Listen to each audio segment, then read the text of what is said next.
The National Broadcasting Company presents Joe McCrea in Tales of the Texas Rangers. Tonight, transcribed from Hollywood, another authentic reenactment of a case from the files of the Texas Rangers.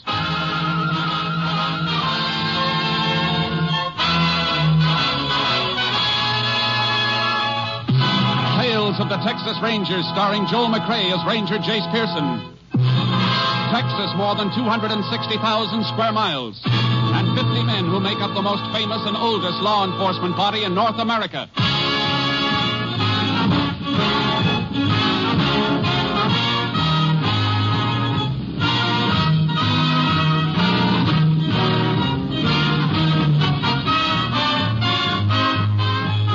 Now, from the files of the Texas Rangers come these stories based on fact.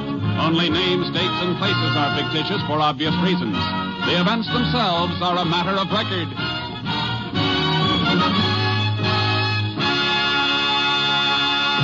Case for tonight, Bad Blood.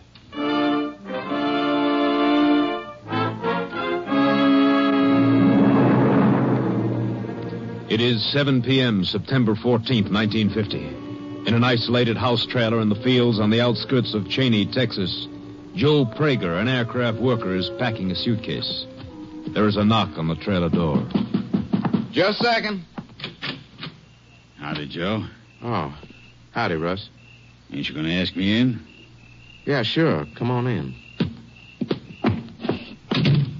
See you packing already. That's right. What's on your mind, Russ? Well, Joe, I figured 2 weeks is long enough for old friends to be mad at each other. I come to ask you to shake hands. You know, now that you're here, I can't figure just what we've been mad about. Ain't anybody I'd rather shake hands with than you, Russ. You're my boy. But we ain't never going to talk politics again. Oh, that's a deal. I didn't want you to leave feeling sore at me. Why you going, anyhow? Why you pulling out? Your job solid. You're needed here. Well, I didn't want anybody to know about it yet, but looks like I'm needed someplace else, too. Huh? Here, read this. Well, going back in the Army, huh? I didn't know you stayed on the reserve list. I'm on it, all right. You talked to him about this out at the plant. After all, you're married now, you got a kid, you're in essential work. Maybe you could get out of it. I thought about it, Russ, but, well, I don't want to get out of it. I got kind of a funny feeling about it, a feeling I've had ever since the kid was born. Like, well, maybe if I go again now, maybe I can help so he'll never have to go when he grows up. Yeah, I can't argue against that. Not with 2 boys of my own, one of them pushing 17.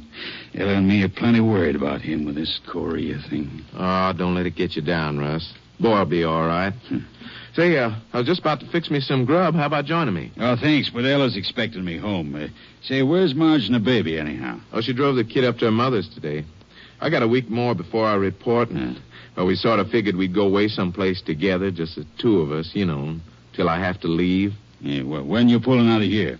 Tomorrow, when Marge comes back. Ella'd like to see you and Marge before you go. She's been beefing at me ever since you and me fell out. Yeah, Marge's been bulldogging me about it, well, too. Can't you come and have supper with us tomorrow before you go? How about that? That's the deal. Swell. Ella'll be tickled. Well, guess I better be getting home with the old pay envelope. You need any help with anything? I mean, we got a few dollars. No, thanks, Russ. We'll get by. Well, good luck to you, fella. We'll see you tomorrow. Sure thing, Russ. Say, if they had to draft somebody, why couldn't they take that brother-in-law of yours? Orville? That'd be giving aid and comfort to the enemy. Yeah. I know Orville ain't giving any aid and comfort to his department out the plant. If we wasn't short-handed, he wouldn't last 10 minutes. Well, good night, Joe. Good night, Russ.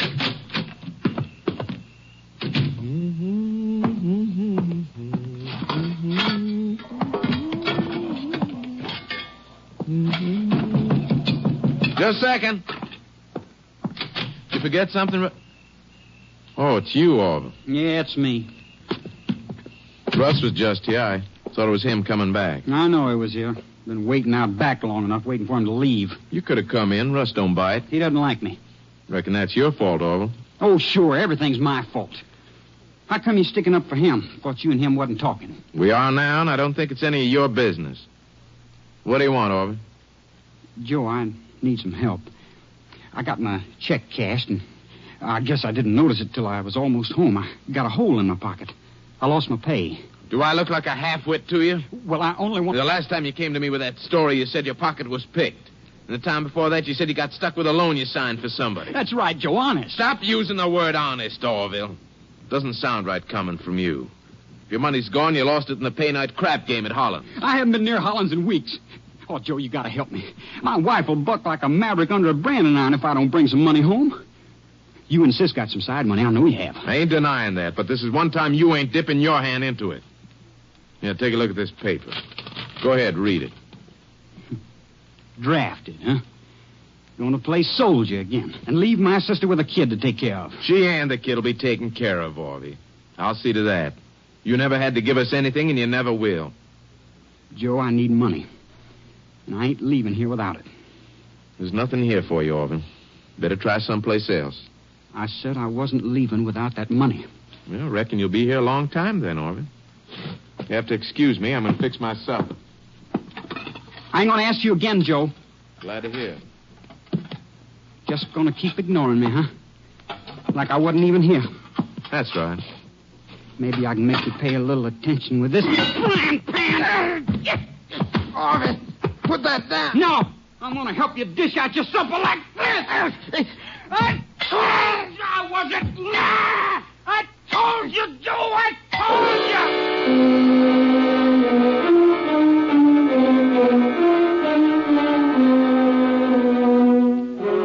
The body of Joe Prager was discovered when his wife returned to their trailer home early the following day. Sheriff Vern Lamont immediately called for the help of a Texas Ranger. Ranger Jace Pearson was assigned. He joined the sheriff at the scene of the crime shortly after noon. I've kept the whole field blocked off, Jace. Nobody's been near the place except Prager's wife and me and the deputies. Good. Where's the wife? Sitting over there in her car. Tried to get her to go into town to the hotel, but she won't. She's in kind of a daze. Shock. That's natural. You want to talk to her? It wouldn't help when she's like that. Maybe by the time we've had a look around, she'll break down and cry it out, and then we may be able to get something. Let's have a look inside the trailer. Right. There's the body. And there's a murder weapon.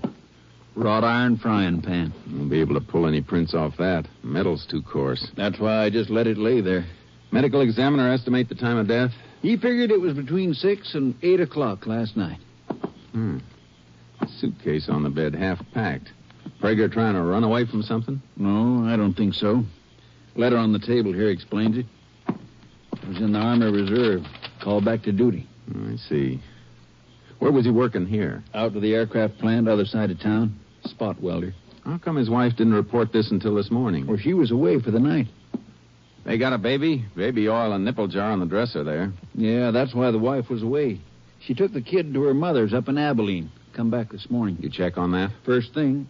Got a list of eating places she stopped at both ways, and she gassed up at a mobile station in Abilene last night after she got there. It spots her away from here, all right. Let's check around outside. Right.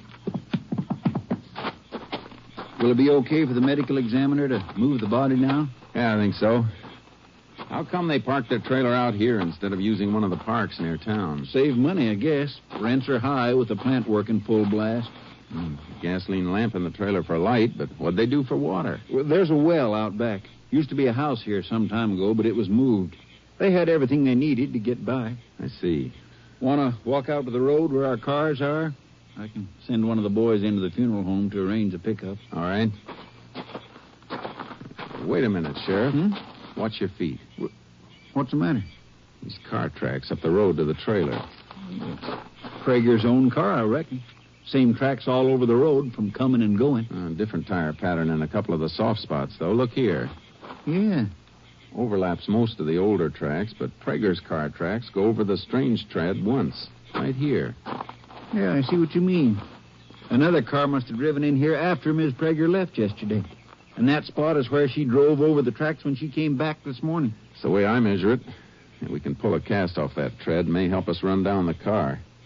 Hey, one of your deputies coming up the road now. That isn't one of my boys. Why'd they let him in? I don't know. Hey, you! Yeah? How'd you get in here? I come to help my sister. Who is your sister? Marge, Prager's wife. He was my brother-in-law. That's why the deputies let me through. All right.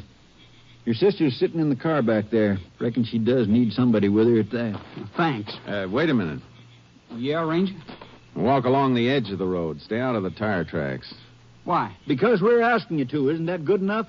Well, I only asked you for a reason, that's all. What's your name? Orville James. You work with your brother-in-law? Well, yeah, sure. Out at the plant. Not in the same department, though. How'd you know your brother-in-law had been killed? I didn't know. Until I saw your deputies down by the road, and they told me. Isn't the aircraft plant working today? Yeah, sure it is. It's on the other side of town. What brought you out here now? I got a lift out during lunch to see my sister. That'd just about take your whole lunch hour. And more if you didn't catch a ride back right away. You make a habit of hitchhiking out here on your lunch hour? No, of course I don't. And why'd you do it today?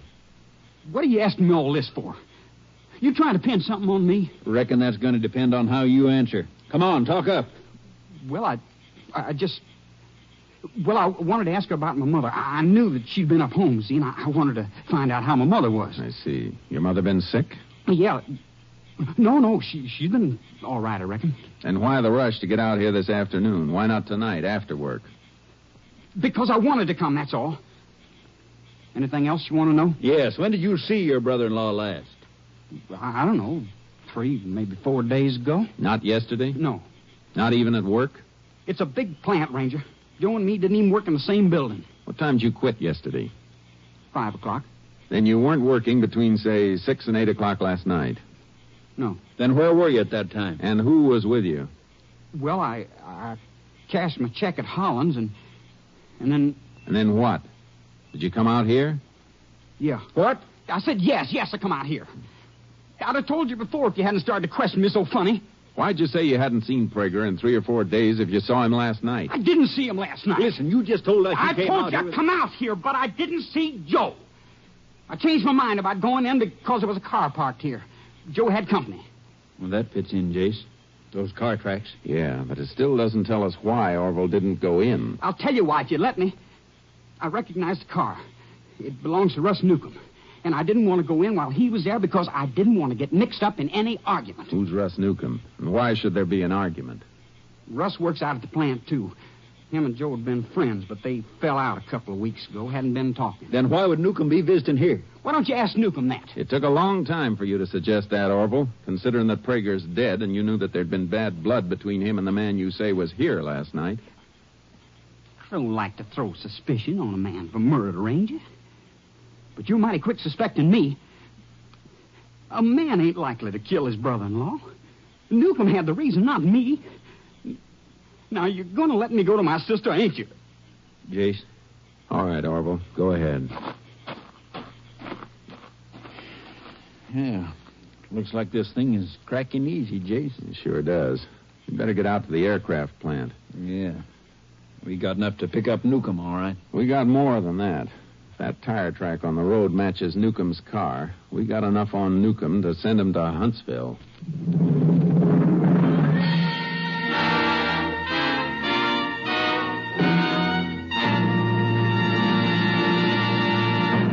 You are listening to Tales of the Texas Rangers, starring Joel McCrae as Ranger Jace Pearson. We continue now with tonight's case, Bad Blood, an authentic story from the files of the Texas Rangers.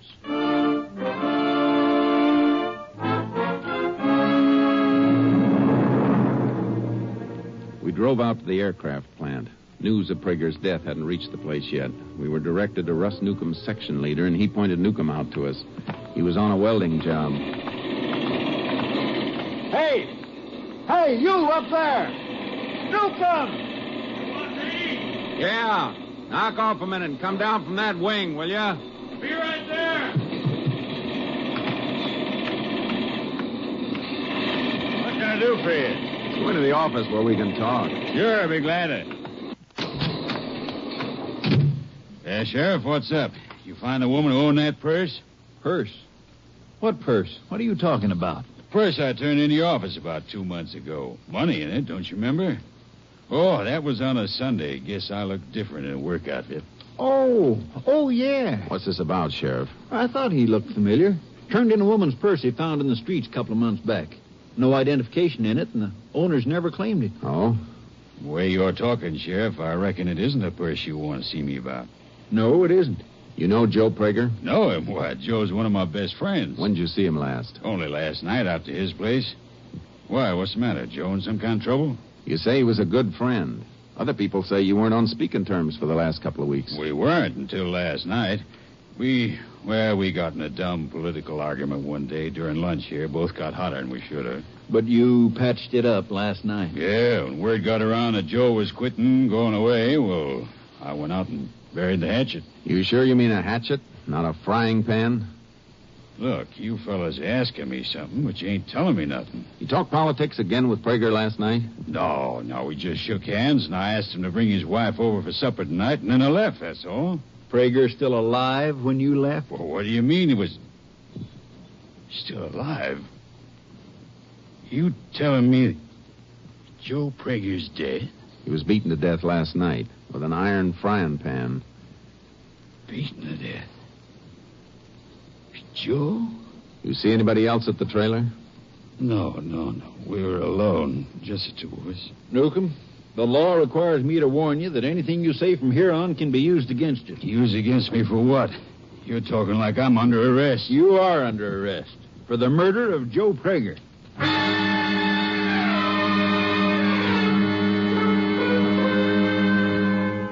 We took Newcomb back to Cheney and locked him up. Meanwhile, Prager's body had been brought into the funeral home. I went over to see Mrs. Prager to see if she could give further verification of a quarrel between her husband and the man under arrest. Yeah.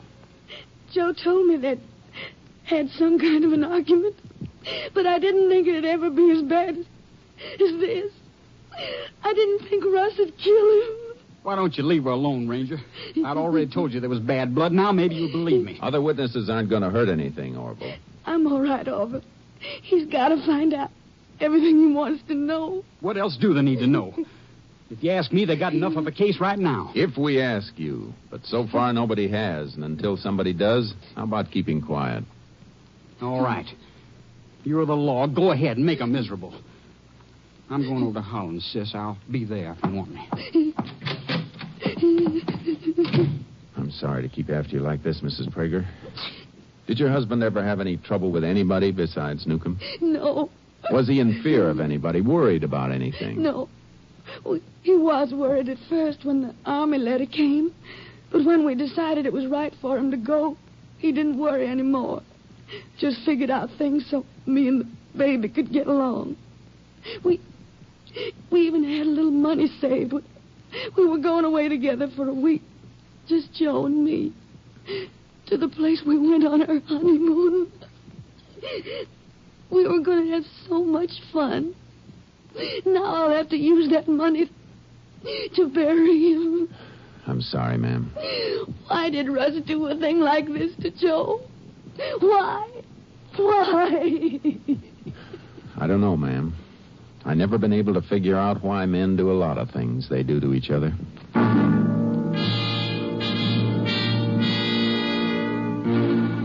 I went back to the sheriff's office. It looked like the case against Newcomb was just about closed, but it opened again. Opened wide when the sheriff showed me the personal effects that had been removed from Prager's body. Look at this, Jace. Bank book, isn't it? Yep, Prager's. It was in his shirt pocket. Take a look at that last line. Drew out every dime he had yesterday afternoon. Mrs. Prager told me they had some savings. They were going to use it to go away. Reckon that's why he drew it out. Yesterday was payday at the plant, too, Jace, so Prager should have had this amount he withdrew, $312 plus his pay. Wasn't there any money on him? Less than $1 in change. I had my deputies go out and comb that trailer. Cupboards, dishes. They didn't find a dime. Newcomb turn any money over to the jailer when you booked him? About $5, that's all. But he had time to hide that money. All we got to do is find out where he hid it. If he did hide it. What do you mean? That purse Newcomb found a couple of months ago, the one he turned in to you. He mentioned that there was some money in it. That's right. A little over $100. What are you thinking? I'm thinking about motives. We've been figuring Newcomb killed Prager because he was nursing a grudge. Robbery angle changes that picture. Yeah, it sure does. Fella who finds money and turns it in when he could keep it isn't likely to kill somebody and steal from him. Unless, of course, he was trying to cover up. He said he'd invited the Pragers to supper tonight, and they were going to come. That's right. You check on Orville's movements last night, see if he was telling the truth? Had my deputy do it. Only place to check was Holland's, and he was there all right after work. Cashed his check there, like he said, then got in a crap game with some of the boys in the washroom. He couldn't have played very long, or he wouldn't have gotten to Prager's by 7 o'clock when Newcomb was there. I don't get what you're driving at. Orville must have lost in that crap game. Game like that between fellows who work together, the winners usually stick to the end. Yeah, they get sore at a winner who quits until they've had a chance to get even. Your deputies find any sign of bloody clothing when they check Newcomb's place? Nope, but they're checking the cleaning shops now. You know where Newcomb lives? Sure. You want to go over there? Just into the neighborhood. I want to talk to Newcomb's butcher. Come on. Newcomb's butcher? What can he tell you? What Mrs. Newcomb ordered for tonight's dinner?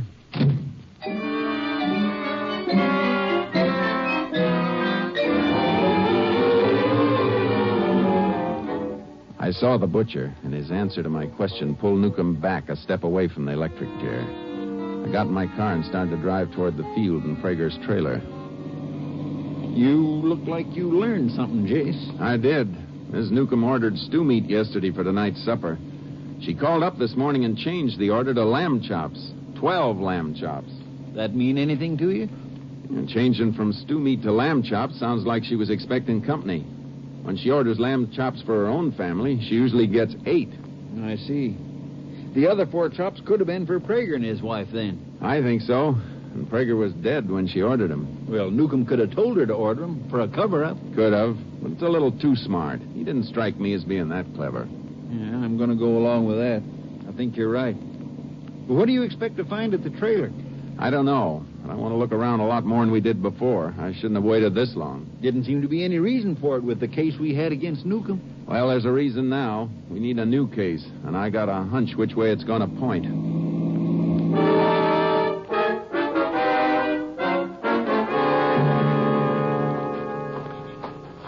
I don't know, Jace.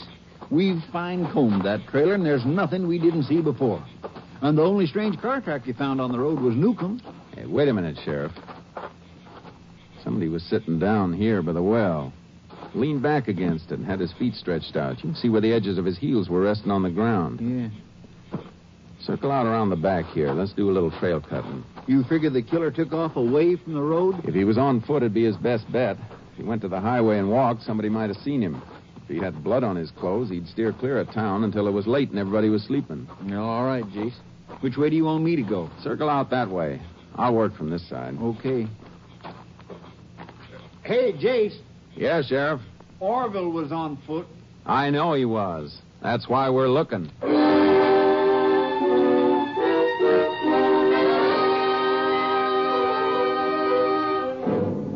We found the trail just as it was getting dark. It led into open country. I got my horse charcoal from the trailer behind my car while the sheriff went to a nearby farm to borrow a mount. It was dark when he caught up to me. You still on the trail, or are you cutting to pick it up? I lost it a couple of times further back, but I'm on it now. You know this country back here? No, I've ridden it before. We'll be coming to the Horner River soon, about a half-mile farther. River angles toward town, doesn't it? Sure does. Cuts under that bridge just outside Cheney. That may be the way the killer followed to get back to town. Let's ride for the riverbank and see if we can pick up tracks there. May save us time. Good idea. Dig, boy. Ah, come on, Charky.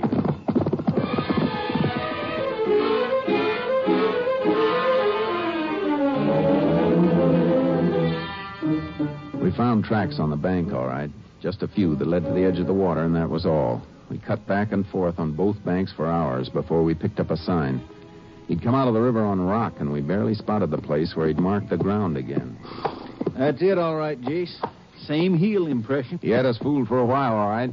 Now let's go. Come on, Charky. Yeah, come on, boy. What's that up there ahead? Looks like a shack of some kind. I don't know, Jace. Quite a few shacks in here along the river. A lot of deer around. Some folks keep places for fishing and hunting. His tracks lead right to it. Yeah. Get on, boy. Come on, Charky. Yeah, he stopped here, all right. Ooh. Flash your light on that door. Yeah. Yeah. Lock's been sprung. It's open. Yeah, he was here, all right. Left his marks in the dust on the floor. I guess nobody's been using the place for quite a spell. Yeah. There's something else, too. Footlocker here. Lock on it's busted, too. Shirts and jeans in there. I'd like to bet there's one set missing. Orville, or whoever it was, stopped here to change clothes. He must have known the setup. There's a funny smell in here, Sheriff, like the place been smoked up not long ago. For something burning. Pot-bellied stove there. Yeah. Anything in it? Plenty. Clothes that didn't quite burn. Smells from kerosene he poured on him, but he came through the river so his pants were wet. Fire must have smoldered out after he left.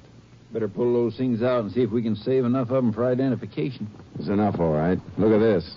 Blood stain didn't even wash off when he came through the water. We prove who owns these things, and we've got our man. We'll be able to prove it. Look. Shirt was bundled up with the wet pants, just enough to save most of the collar and this. Mm-hmm. Laundry mark. Let's get back to town.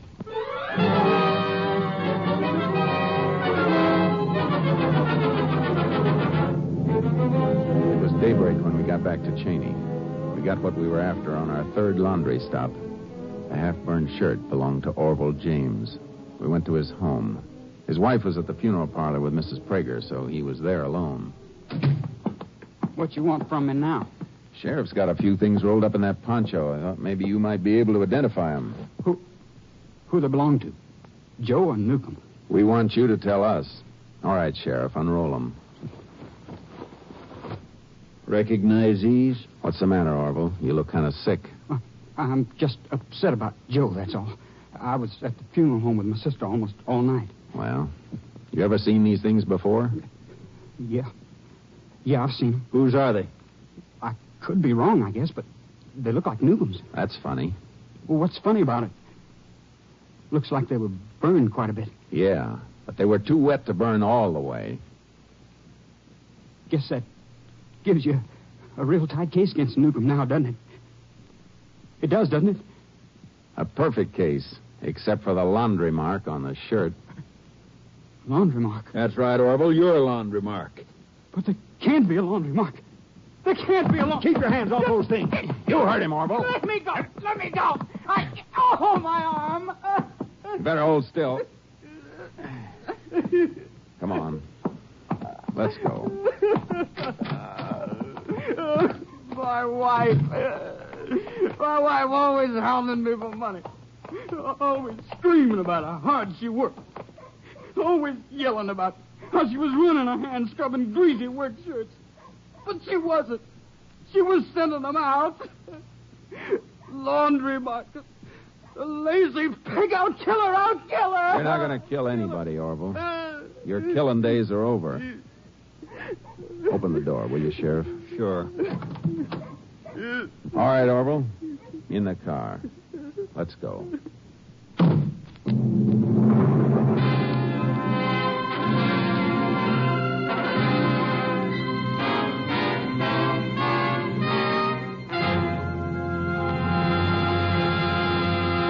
Orville James broke down at his trial and confessed the robbery slaying of his brother-in-law. He was found guilty in less than 20 minutes and sentenced to Huntsville for the rest of his natural life. Next week, Joel McCrea in another authentic reenactment of a case from the files of the Texas Rangers.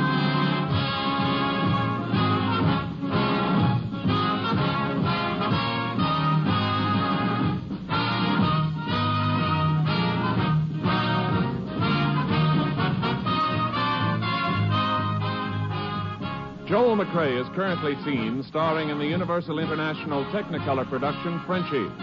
Tonight's cast included Tony Barrett, Paul Frees, Whitfield Connor, Sam Edwards, Parley Bear, and Barbara Luddy. This story was transcribed and adapted by Joel Murcott, and the program was produced and directed by Stacy Keats. This is Hal Gibney speaking.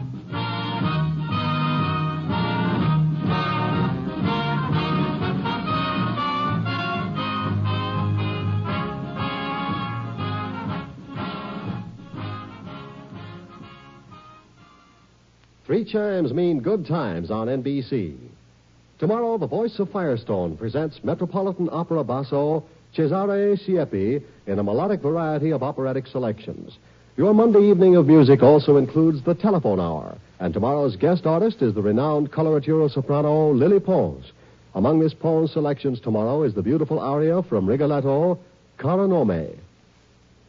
Phil Baker asks the $64 question next on NBC.